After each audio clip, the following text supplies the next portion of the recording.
Salut à tous, on se retrouve aujourd'hui pour parler du Paris Saint-Germain ce mercredi 13 novembre et on commence tout d'abord avec la trêve internationale parce qu'on est en plein dedans.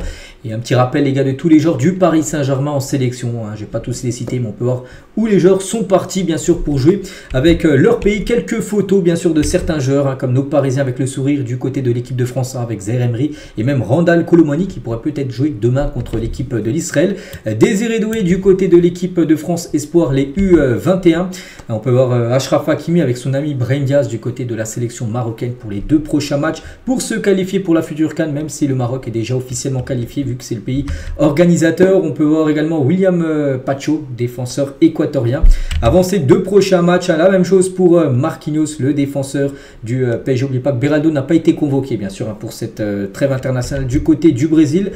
Kang In Lee du côté de la Corée avec en haut à droite c'est Fabien Ruiz. Du côté de l'Espagne, Donnarumma, bien sûr avant les deux prochains matchs, dont un match contre l'équipe de France, ça sera début de semaine prochaine.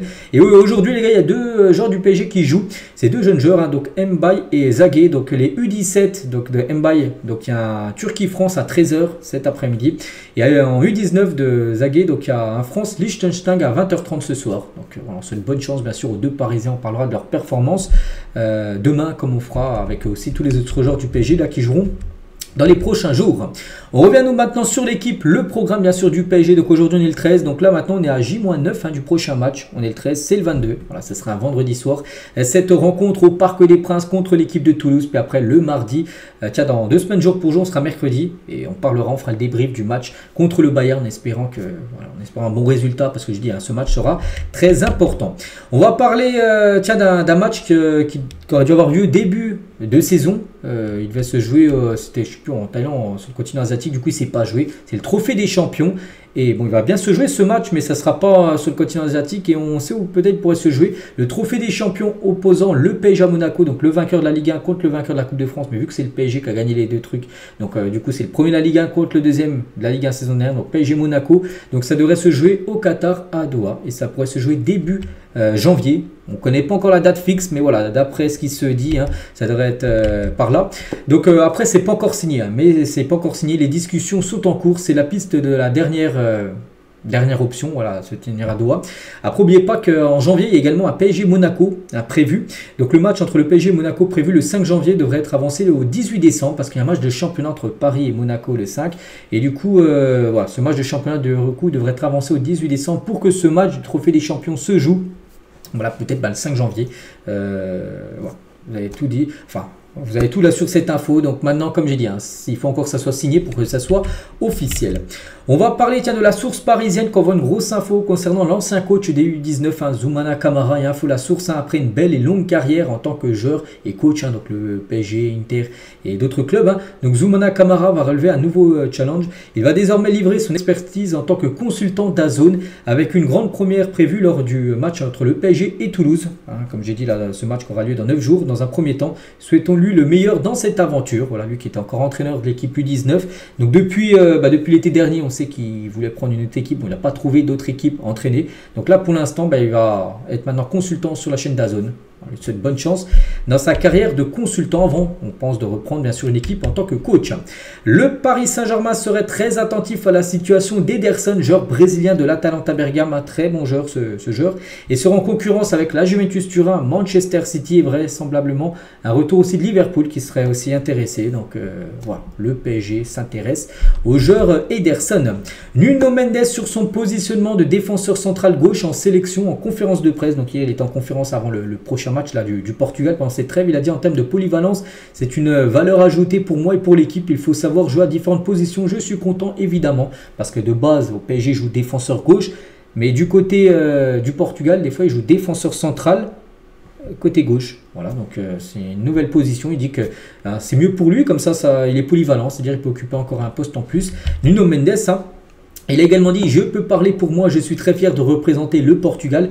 Je donne tout à l'entraînement et au match. Je ferai toujours de mon mieux pour représenter mon pays. On lui souhaite bonne trêve et on espère surtout pas de blessure pour Nuno Mendes. Il y a des nouvelles de Manuel Ugarte qui a quitté, on se souvient, le Paris Saint-Germain l'été dernier pour rejoindre Manchester United. Donc, n'oubliez pas que le PSG n'a rien perdu. Il l'avait acheté, je crois, 60, ils l'ont vendu 60. Voilà, ils n'ont rien perdu, mais ils avaient pu avoir un an, on peut dire, Ugarte. Donc, il est revenu sur son passage à Paris. Donc, Paris est un grand club connu dans le monde entier pour ses stars. J'ai beaucoup apprécié, j'ai beaucoup appris du côté du PSG.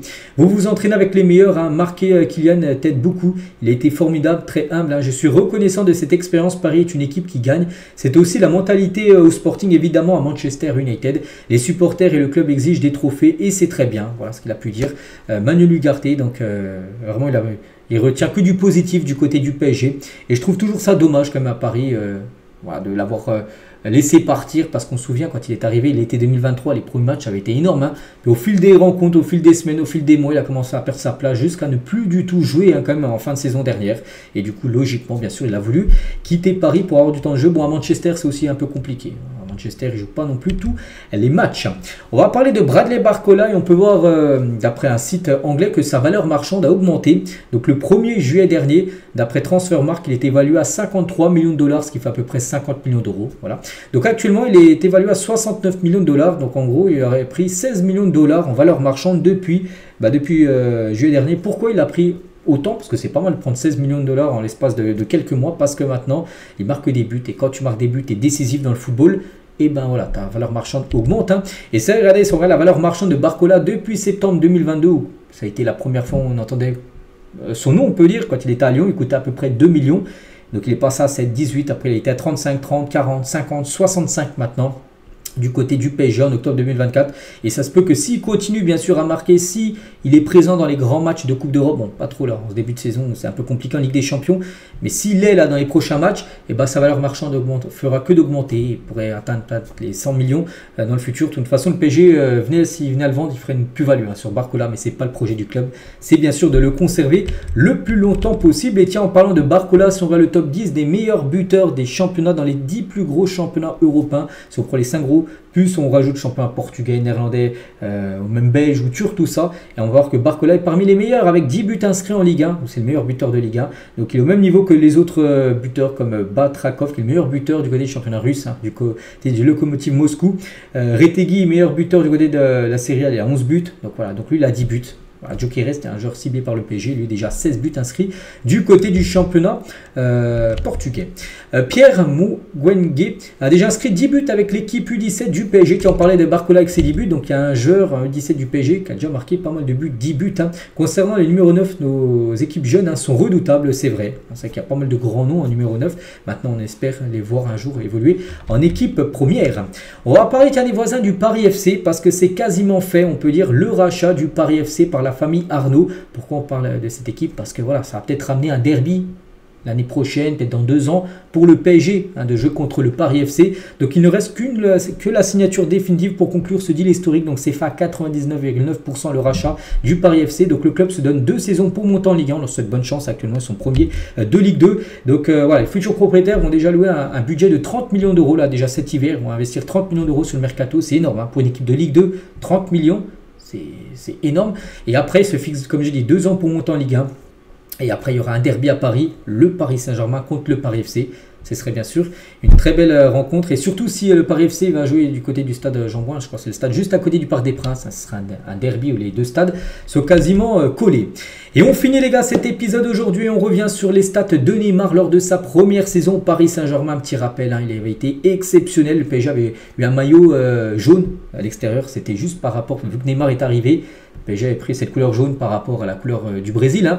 Donc il a joué quand même 30 matchs, 28 buts et 16 passes D. Peut-être sa meilleure saison du côté de Paris, avec la saison aussi où il a amené le PSG en finale de Ligue des Champions. Il avait été exceptionnel. Donc voilà, des magnifiques stats de Neymar, et aussi des stats d'un ancien joueur également, beaucoup critiqué actuellement à Paris. C'est Mbappé aussi. En 2020-2021 aussi, il avait fait une grosse saison, 47 matchs, 42 buts et 11 passes D.